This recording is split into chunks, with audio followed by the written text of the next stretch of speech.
Howdy. Today I'm out off Port Stephens out in the ocean side. I'm off Cabbage Tree Island, which I'll turn the phone around and show in a minute. There is an old fishing trawler wreck just down below me here, so I've anchored off just off the island and we'll go down and try and find it and have a look around. Hopefully there'll be some good fish down there and check out the fishing wreck. Yeah, see what happens. So this is Cabbage Tree Island. Apparently it's one of the most southern islands with rainforest on it. It's a bit hard to see in the sunlight and stuff, but there is a rainforest on it. I reckon it's one of the most southern found rainforests. We're scanning around. It's sort of Hawk's Nest Tea Gardens over there. And then that's the north head of Port Stephens. And then through there is Mount Tomaree, and through the gap is where I've come from, into Port Stephens. That's Fingal Island down there. There's a lighthouse down there somewhere. There it is. And down there, it's another island. And out there somewhere is New Zealand. And our trusty little chasing M2. I'm using this half a fishing rod here to sort of guide the tether out into the water so it doesn't get tangled up in the boat, just makes it a bit easier. So we'll fire it up and see what's down there. Right, we've got her in the water, him, her, chasing them too, Weebo. So up there, hopefully not getting tangled up or anything. We've got about 40 metres of cable out. The wreck's about 12-15 metres down on the sounder, and it's probably about 15 metres southeast from me. So I'll take her heading and try and find it. Wish me luck.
It was about this point when I started realising something wasn't quite going right with the ROV. If you have a look in the bottom left corner of the screen, the depth is locked on 13 metres and the temperature is 20.3, which is probably okay, but it never changed from the surface down to 13 metres.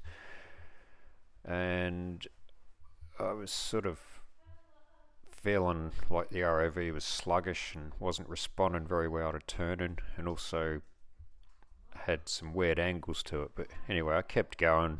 Towards the end, it just completely sort of froze on me and I had to pull it back to the boat by the tether.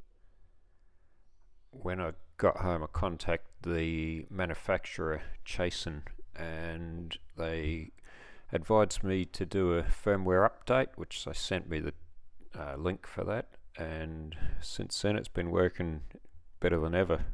I think the problem was I updated the app on the iPad and it didn't match the the firmware in the ROV.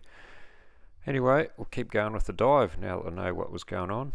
I'll have to go back when it's working properly and have another good look around.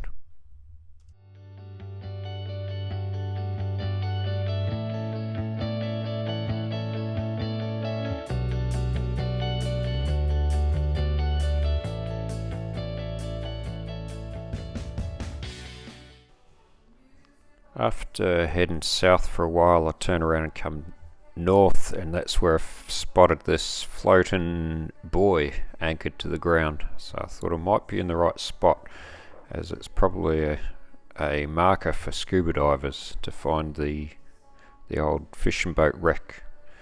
So I had a look around here and see what we can find.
was having trouble controlling the ROV here. I was trying to get closer to the wreck and down a bit, but if you can see the bottom left corner, the ROV's pretty much saying it's vertically pointed down, but that's not the position I was in.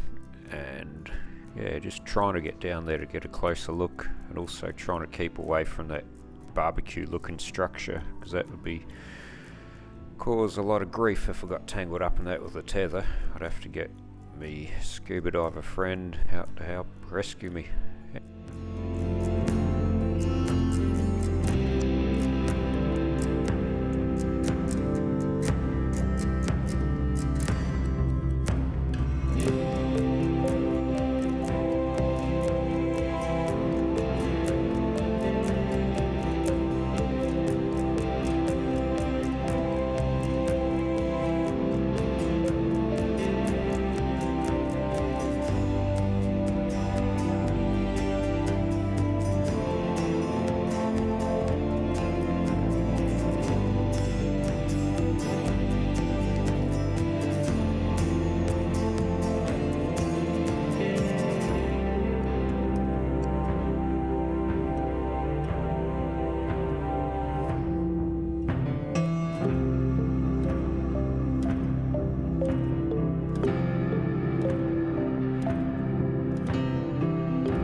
Found the wreck eventually after big piles of rocks, lots of fish, a couple of wobbegong sharks, a ray with a little fish attached to it, following it around.